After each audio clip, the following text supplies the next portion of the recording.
तो यहाँ पे हमारा कार्ड बन चुका है, जो कि ये बहुत अच्छी बात है। और हमारे कार्ड की जो लिमिट दी गई है वो 1 लाख रुपए दी गई है। यहाँ पर कोई इनकम प्रूफ नहीं मांगा गया। फाइनली दोस्तों अपने पास बैंक ऑफ बड़ौदा की तरफ से क्रेडिट कार्ड आ चुके हैं। अगर आपको इस क्रेडिट कार्ड को अप्लाई करना है, बिना इनकम प्रूफ के अप्लाई करना है, तो आप कैसे अप्लाई कर पाएंगे। इस वीडियो में कंप्लीटली बताने वाला हूँ कि आप bank of Baroda credit card कैसे अप्लाई कर सकते हैं। एक एक स्टेप को यहाँ पे फिलअप करके दिखाऊंगा। सबसे इंपॉर्टेंट बात ये हो जाती है, अगर आपके पास कोई भी इनकम प्रूफ नहीं है, यानी कोई इनकम डॉक्यूमेंट्स नहीं है, फिर भी आप इस क्रेडिट कार्ड को लेना चाहते हैं, अगर आपके पास ऑलरेडी पहले से कोई भी क्रेडिट कार्ड है, तो उस क्रेडिट कार्ड के बिहाफ यानी कार्ड टू कार्ड के बिहाफ पे आप इस कार्ड को ले सकते हैं, जहां पर आपको इनकम प्रूफ देने की जरूरत नहीं पड़ेगी। ये सारा कुछ आप कैसे करेंगे, क्या फिलअप करना होगा, कंप्लीटली जानकारी पूरा यहाँ पर मैं देने वाला हूँ, क्योंकि यहाँ पर मैं अपना खुद का ही बैंक ऑफ बड़ौदा का क्रेडिट कार्ड अप्लाई करने वाला हूँ। कार्ड अप्लाई करके दिखाने से पहले मैं आपको बताना चाहूंगा, बिना वीडियो को पूरा देखे हुए कोई कमेंट मत करना, क्योंकि आप आधे अधूरी वीडियो देख कमेंट करते हो, फिर आपके माइंड में काफी सारी क्वेरीज रह जाती है। वीडियो कंप्लीट देख लीजिए, उसके बाद कमेंट करिए कोई भी डाउट रहेगा तो। हालांकि मैं डाउट के लिए कोई जगह नहीं छोड़ूंगा अपनी तरफ से। तो इसके लिए देखिए, आपको सिंपल सा मैं डिस्क्रिप्शन लिंक दे दूंगा। आप लिंक पे जैसे ही क्लिक करेंगे आपसे ऑफिशियल वेबसाइट पर जाएंगे। यहाँ आने के बाद आप देखेंगे कि आप अपने बैंक ऑफ बड़ौदा का क्रेडिट कार्ड अप्लाई कर पाएंगे, जिसके लिए सबसे पहले आपको यहाँ पे टाइटल सेलेक्ट करना है। टाइटल अपना सेलेक्ट कर लेंगे। इसके बाद अपना फर्स्ट नेम डालेंगे, अगर मिडिल नेम है तो डालिए, अगर नहीं है तो लास्ट नेम डालिएगा, ठीक है। जस्ट इसके बाद आपको अपनी ईमेल आईडी को डाल लेना है। इसके बाद अपने मोबाइल नंबर को डालेंगे। अपने जो करंट रेजिडेंट एड्रेस है उसका जो आपका पिन कोड है, आप उस पिन कोड के यहाँ पे सेलेक्ट कर लेंगे और अपने पिन कार्ड का नंबर डालेंगे, डेट ऑफ बर्थ डालेंगे। इसके बाद आप यहाँ पे रेजिडेंटली सेलेक्ट कर लेंगे इंडियन, और यहाँ पे टर्म कंडीशन को एक्सेप्ट करेंगे, जनरेट ओटीपी पे क्लिक करेंगे। इसके बाद आपके मोबाइल नंबर पे एक ओटीपी आएगा, उस ओटीपी को डालकर आप यहाँ पे वेरीफाई कर लेंगे। इसके जस्ट बाद आपसे पूछा जाता है कि आप सैलरी पर्सन है या सेल्फ एम्प्लॉयर है। अगर आपका बिजनेस होगा तो आप सेल्फ एम्प्लॉयर सेलेक्ट करेंगे, अगर आप जॉब करते हैं तो आप यहाँ पे सैलरी सेलेक्ट करेंगे। जस्ट इसके बाद आपको अपनी एनुअल इनकम डालनी है, यानी कि पूरे साल में, यानी कि अपने हिसाब से आप कैलकुलेशन करके देख लीजिएगा कि मंथ के हिसाब से कि एक साल में आपकी कितनी इनकम होती है, कितनी सैलरी बनती है, वो चीज़ आपको यहाँ पर फिलअप कर देना है। यहाँ पे नीचे देखिए आपसे एक ऑप्शन पूछा जाता है कि क्या आप कोई को ब्रांड क्रेडिट कार्ड लेना चाहते हैं। जैसे काफी सारी यहाँ पे दिखाई गई है, आपको को ब्रांड क्रेडिट कार्ड मिल जाए, जैसे IRCTC के साथ मिल जाएगा, कई सारे ऐसे मिल जाएंगे। लेकिन मैं आपको रिकमेंड यही करूंगा, नीचे जो आपको लास्ट ऑप्शन दिया जाता है कि लाइक गेट फॉर ये रेगुलर क्रेडिट कार्ड, सिंपल सा आप इस पे क्लिक करिए, ठीक है। इस पे जस्ट आप क्लिक कर देंगे। इसके बाद दोस्तों आपसे यहाँ पूछा जाता है कि क्या आप बैंक ऑफ बड़ौदा के एग्जिस्टिंग कस्टमर हैं। तो अगर आप यस पे क्लिक करें तो आपसे पूछा जाएगा कि आप कस्टमर हैं या स्टाफ हैं, तो आपको ये सिलेक्ट करना पड़ेगा। अगर आप नहीं है तो सिंपल से आपको नो पे क्लिक कर देना है। जैसे ही नो पे क्लिक करेंगे, अब यहाँ पर आपको बात ध्यान देने वाली, जो कि मैंने स्टार्टिंग बताया था, अगर आप इसे बिना इनकम प्रूफ लेना चाहते हैं, कार्ड टू कार्ड के बिहाफ पे लेना चाहते हैं, तो आपको यहाँ पे पूछा जाता है कि आपके पास किसी और बैंक का क्रेडिट कार्ड है।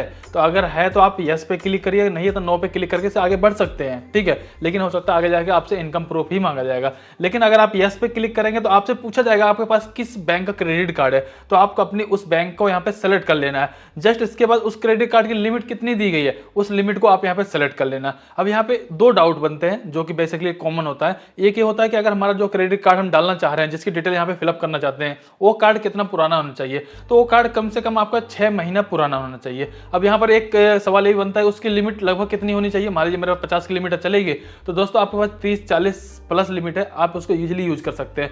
जितनी ज्यादा लिमिट होगी उतनी ज्यादा लिमिट आपको इसकी मिलने के चांसेस होती है। मान लीजिए आपकी 1 लाख की लिमिट का आप क्रेडिट कार्ड अपना यहाँ पर शो करते हो, तो आपको यहाँ पे 70-80 हज़ार रुपए तक की लिमिट मिल सकती है। ये हालांकि मैं अपने एक्सपीरियंस के बिहाफ पे बता रहा हूँ, ठीक है। तो ध्यान रखिएगा, आपको यहाँ पे कार्ड टू कार्ड कन्वर्ट हो जाएगा। हालांकि मैं भी अपने कार्ड का रेफरेंस डालूंगा ताकि मेरे से भी कोई इनकम प्रूफ ना मांगा जाए, ठीक है। तो जस्ट हमने यहाँ पे अपना फिलअप कर लेते हैं। जैसे कि हमारे पास SBI बैंक का क्रेडिट कार्ड, हमने उसको डाल लिया। हमारे पास जो कार्ड की लिमिट दी गई 1,15,000 रुपए, हम उसको यहाँ पे फिलअप कर लेते हैं। जस्ट इसके बाद हम कंटिन्यू पे क्लिक कर देंगे। इसके बाद दोस्तों आपका जो रेजिडेंट एड्रेस है, कंप्लीटली आपको उसको फिलअप कर लेना है। इसके बाद नीचे आपसे पूछा जाता है आधार कार्ड के लास्ट 4 डिजिट, अगर आप डालना चाहें तो डाल सकते हैं। हालांकि ऑप्शनल, अगर आप नहीं डालते हैं फिर भी आगे आप कंटिन्यू कर सकते हैं। जस्ट इसके नीचे आपसे पूछा जाता है कि जो आपने एड्रेस डाला है, ये आपका क्या करंट और रेजिडेंट एड्रेस सेम है। अगर सेम है तो टिक करके आगे बढ़ सकते हैं। अगर सेम नहीं है और आपका एड्रेस चेंज है, यानी कि आपका करंट एड्रेस कुछ और है, रेजिडेंट एड्रेस कुछ और है, तो आप यहाँ पे दूसरा एड्रेस भी फिलअप कर सकते हैं। इसके बाद दोस्तों आपको नेक्स्ट पेज पे एम्प्लॉयमेंट डिटेल फिलअप करनी है, जिसमें कि आपको अपने कंपनी का नाम डाल लेना है। इसके बाद प्रोफेशन में आपको सेलेक्ट कर लेना है कि आप इसमें क्या है, जैसे कि डॉक्टर हैं या जो भी होंगे आप इसमें सेलेक्ट कर सकते हैं। अगर आपको नहीं मिलता इसमें आप अदर भी सिलेक्ट कर सकते हैं। जस्ट इसके बाद जो भी आपकी डेजिग्नेशन होगी आप उसको सेलेक्ट कर लेंगे। इसके बाद आपसे पूछा जाता है कि जहां पर करंट टाइम में आप जॉब कर रहे हैं वहां पर कितना समय हो गया है, 2 साल 4 साल जितना भी होगा, आप उसको ईयर के साथ डाल सकते हैं, यानी कि 5 साल 6 साल जैसा भी होगा, ठीक है। इसके बाद दोस्तों आपको यहाँ पे अपने ऑफिस का कंप्लीट एड्रेस फिलअप करना है। एड्रेस में ही देखेंगे आपको एक एम्प्लॉयमेंट डिपार्टमेंट दिया गया है, यानी कि आपको यहाँ पर एम्प्लॉयमेंट अपनी आईडी डालना पड़ सकता है।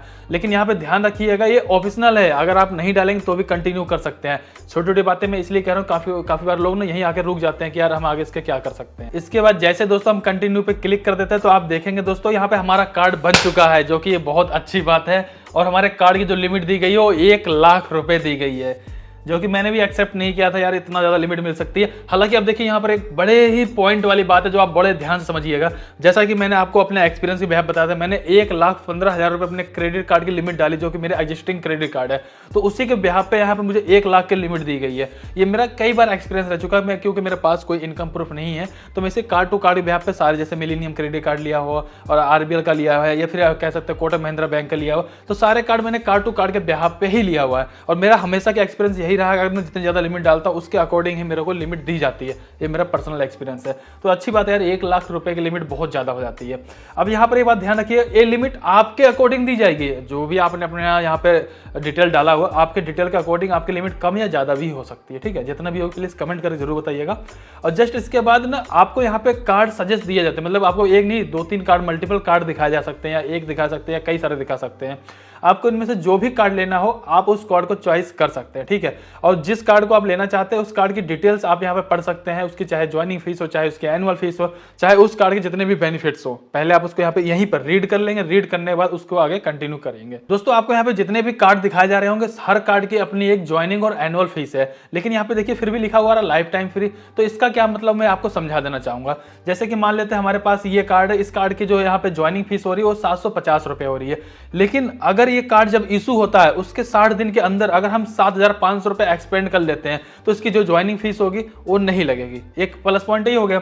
दूसरा, इसकी जो एनुअल फीस है 750 रुपए जो लगने वाली है, लेकिन अगर हम इसे बात करें, अगर जो पहला साल होगा, पहले साल, क्योंकि जब एनुअल फीस लगती है तो नेक्स्ट ईयर से लगती है, तो जो पहला साल होगा उस साल में अगर हम इस कार्ड से 70,000 रुपए एक्सपेंड कर लेते हैं तो यहाँ पे जो 750 रुपए एनुअल फीस लगने वाली है तो वो भी नहीं लगेगी। तो देखेंगे दोनों अगर फीस यहाँ से हट जाती है इस तरीके से, ये लाइफ टाइम आपका फ्री भी हो जाता है, यानी कि हर साल इस तरीके से आपको फ्री कर सकते हो। तो ये अच्छी बात है। हालांकि आपको ध्यान देना है कि आपके जितनी ज्वाइनिंग और एनुअल फीस होगी आपको उसी तरीके से दिखाया गया होगा, एक्सपेंड करने की जरूरत पड़ेगी। ठीक है, तो फाइनली अब इसके आगे हमें जो कार्ड पसंद है हमने सिंपल सा कंटिन्यू पे क्लिक कर दिया। कंटिन्यू पे जस्ट क्लिक करने के बाद यहाँ पर आपको सेलेक्ट करना पड़ता है, जैसे कि मिस्टर या मिसेज जो भी आपको अपना सेलेक्ट करना है आप उसको सेलेक्ट कर लेंगे। जस्ट इसके बाद मैरिड स्टेटस पूछा जाएगा, आप उसको सेलेक्ट कर लेंगे। इसके बाद आपके एजुकेशन, ग्रेजुएशन है, पोस्ट ग्रेजुएशन है, जो भी होगा आप इसको सेलेक्ट कर लेंगे। इसके जस्ट बाद आपसे पूछा था कि name to be print on the card, यानी कि इस कार्ड पे आपका क्या नाम प्रिंट करवाना चाहते हैं, तो आप अपने उस नाम को यहाँ पे डाल लेंगे। और यहाँ पर एक अल्टरनेट मोबाइल नंबर डाल देना, हालांकि ऑप्शनल, अगर आप नहीं डालेंगे तो भी कंटिन्यू कर सकते हैं। जस्ट इसके बाद आपको अपने मदर का नेम डाल देना है, इसके बाद फादर का नेम डाल देना है, और इसके बाद आपके ईमेल आईडी है आप उसको सेलेक्ट कर लीजिएगा।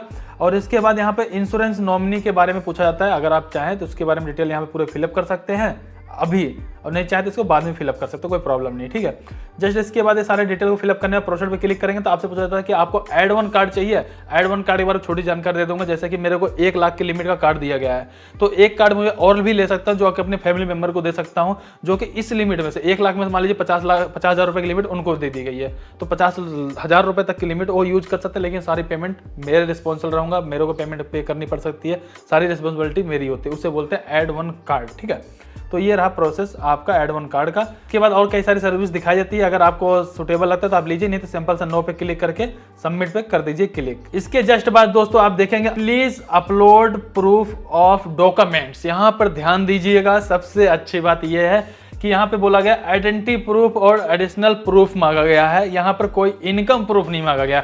जैसा कि मैंने पहले ही बोला था, आपसे कोई भी इनकम प्रूफ नहीं मांगा जाएगा। Bank of Baroda credit card अगर आप अप्लाई करते हैं, तरीका मैंने आपको स्टार्टिंग से सारा कुछ बताता चला आया हूँ। ठीक है, क्यों नहीं मांगा जा रहा? क्योंकि हमने ऑलरेडी अपने पिछले क्रेडिट कार्ड की डिटेल डाल दी है। ठीक है, तो अभी यहाँ पर क्या फिलअप करना मैं आपको अभी दिखा देता हूँ। जैसा कि अगर हम आइडेंटिटी प्रूफ में देखें तो हमें passport, Aadhaar card, PAN card, voter card या ड्राइविंग लाइसेंस, इसमें से हम किसी को भी डाल सकते हैं। ठीक है, और इसके बाद जो एडिशनल प्रूफ है दोस्तों, एडिशनल प्रूफ में आपको कोई इनकम प्रूफ नहीं डालना है, बल्कि आपने जो क्रेडिट कार्ड यहाँ पर आपने शो किया था, वैसे मैंने अपना यहाँ पे SBI बैंक का क्रेडिट कार्ड शो किया था, तो उस क्रेडिट कार्ड की जो फ्रंट कॉपी है, यानी कि फ्रंट कॉपी है, फ्रंट फोटो में उसको डालूंगा। और जस्ट इसके बाद जो भी लेटेस्ट स्टेटमेंट होगी, अभी मेरी पिछले महीने की स्टेटमेंट आई हुई है, उसको मैं यहाँ पर अपलोड करूंगा।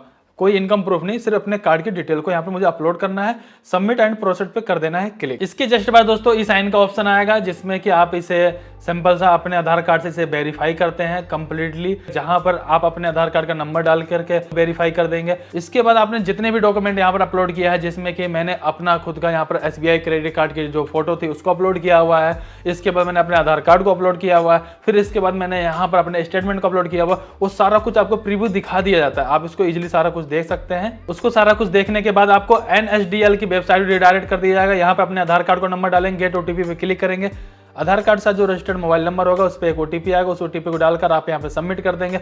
और यहाँ पर देखिए थैंक यू का मैसेज भी आ चुका है और यहाँ पे क्लियरली मेंशन कर दिया गया है कि एप्लीकेशन नंबर और जो हमारा bank of Baroda credit card है उसे यहाँ पर सबमिट कर दिया गया है। सो दोस्तों इस तरीके से आप bank of Baroda credit card apply कर सकते हैं। दोस्तों रही बात ये अप्लाई करने का प्रोसेस तो आप समझ गए होंगे, लेकिन अब आपके माइंड में एक क्वेश्चन ये आ सकता है कि इसके आगे का क्या प्रोसेस हो सकता है। तो मैं अपने एक्सपीरियंस यहाँ पे आपको बता देना चाहूंगा कि इसके बाद आता है आपके पास एक मेल और एक मैसेज, जिसमें कि आपको एक KYC का लिंक दिया था, उस पर आपको KYC करनी होती है। KYC में बेसिकली आपसे बहुत कुछ नहीं पूछा था, सिर्फ आपका नेम, डेट ऑफ बर्थ वगैरह बेसिक जानकारी ली जाती है, एक आपकी फ़ोटो कैप्चर की जाती है, उसके साथ आपका पैन कार्ड की फ़ोटो ली जाती है, उसके बाद शायद आपसे सिग्नेचर कराया जाए। यही प्रोसेस होता है, उसमें कोई इनकम प्रूफ वगैरह नहीं दिखाना पड़ता या बहुत कुछ ऐसा नहीं होता, बहुत सिंपल से KYC होती है।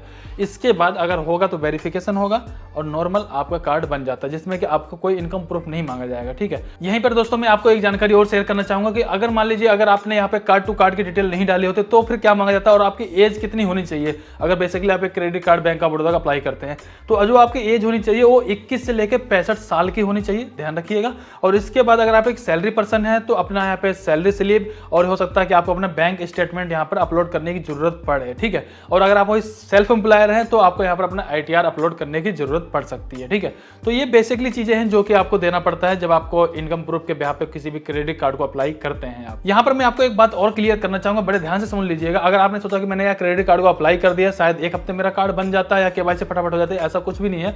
कम से कम 1 महीने से 45 दिन का इसमें टाइम लग जाता है। कम से कम 1 हफ्ते 10 दिन के बाद आपको मेल आता है जिसमें आपको KYC वगैरह दिया जाता है, फिर डिस्पैच होता है, यानी कि इनका जो प्रोसेस होता है वो कम से कम 1 महीने से 45 दिन का होता है। तो आप इतना इंतजार करके चलिएगा, समय इतना लग जाता है। फाइनली दोस्तों अगर इस वीडियो में आपको मैंने अपनी तरफ से पूरी कंप्लीट जानकारी देने की कोशिश की है, फिर भी कोई डाउट हो प्लीज कमेंट करके बताइएगा। प्लीज अब इस वीडियो को एक बार लाइक करके चैनल को सब्सक्राइब करके अपने दोस्तों में जरूर शेयर कर दीजिएगा। चलिए फिर मिलता है किसी नेक्स्ट वीडियो में, तब तक के लिए जय हिंद, जय भारत।